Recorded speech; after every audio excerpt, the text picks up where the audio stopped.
In 1972, I decided to leave Hollywood altogether. I mean, it was very nice making the money.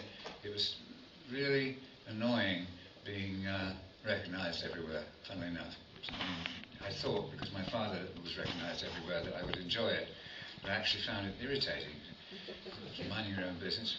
The worst time was when I was doing a theatre tour and I was lying by a pool in somewhere in Ohio, and I got kicked away. This teenage girl said, my dad said I could come and get your autograph. Anyway, so I ran away and went to and bought a small farm, well, actually 320-acre farm in Nova Scotia, Canada, eastern Canada, for which I paid the princely sum of $23,000, which is slightly under £10,000 at the going rate back then. And I didn't know what I was doing, really. I did grow up in North Cornwall, but I didn't know what to do with 320 acres of land. And we had a farmhouse that was a typical North American farmhouse, wood frame house, with a wood furnace in the cellar and a wood cook stove. Everybody around there cooked on wood. And the cook stove, we were not very experienced with cooking with wood at that time. The cook stove had a stovepipe, this big around, that went up out of the kitchen and through the room above it, and then up into the attic and into the chimney. Now, stovepipes are tricky little suckers because you have to keep them clean. And if you're not burning really dry wood, or if you're burning soft wood, or some of you may know, it gets really coked up. Now, what happens then is you come down in the morning, you've got your dry wood, you're going to boil a kettle, right? So you get this good fire going.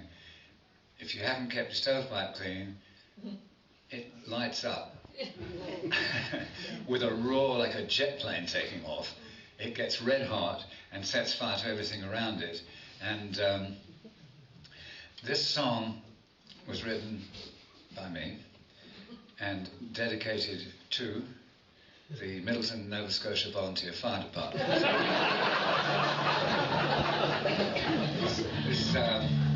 We lived about 800 feet up, looking over the Bay of Fundy, a beautiful place, and the nearest fire station is about 4.5 miles away at the bottom of the hill, so it'd take a while to drag up there. This is a true story. Upstairs in bed on a January morning in 1974, I was thinking about the sort of life I'd led and whether I could take much more. Why, they'd even burned my breakfast. I could smell it through the floor. Then I opened my eyes and to my surprise there was smoke coming in my door. Smoke coming in my door. So I jumped out of bed and I shook my head, and then I looked in the adjoining room. When I saw the flames in the ceiling, I was sure my house was doomed. So I ran like hell to the top of the stairs, and I began to shout, send for the Middleton Fire Brigade to put this fire out, to put this fire out. Middleton, name of the little town. We lived in a little community called Mount Hanley. Then I ran down and grabbed my hose from the cellar, and I ran back up to the fire. To my dismay, there was not enough pressure, it just wouldn't go any higher. So I ran around in circles for a minute or two, and then I saved a bottle of rum, because I knew I could do with a drink or two while I was waiting for help to come, waiting for help to come. And when we saw you cresting the top of the hill, why, we ought to have raised a cheer. We weren't feeling very cheery then, so maybe we can do it here. Because we would like to thank you for coming to our aid with a hooray for the Middleton Fire Brigade.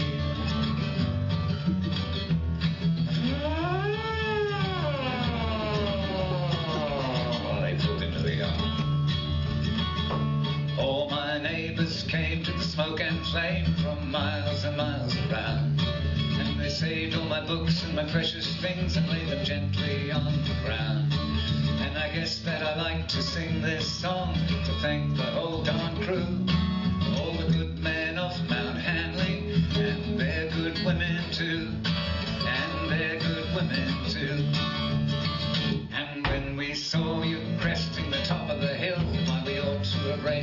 cheer. But we weren't feeling very cheery then, so maybe we can do it here. Because we would like to thank you for coming to our aid with a hooray for the Middleton Fire Brigade.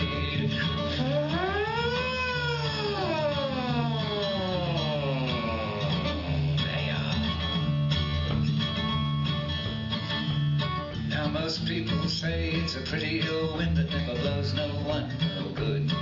And ever since the fire my life has been going just the way I always hoped it would.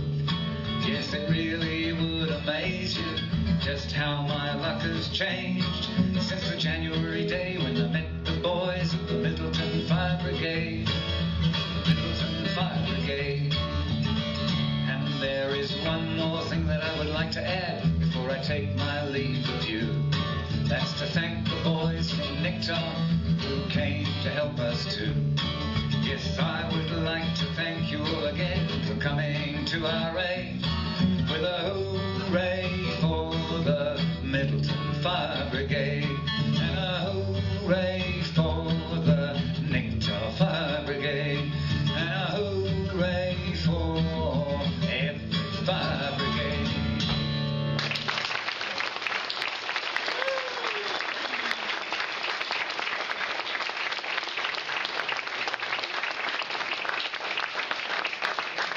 So the end result, we saved some of the house and embedded ourselves in the civil community, but I ended up building a house half a mile back off a little two-lane road, back where there was an old foundation, because I'd always wanted to build a house myself and never built anything bigger than a bookcase prior to that.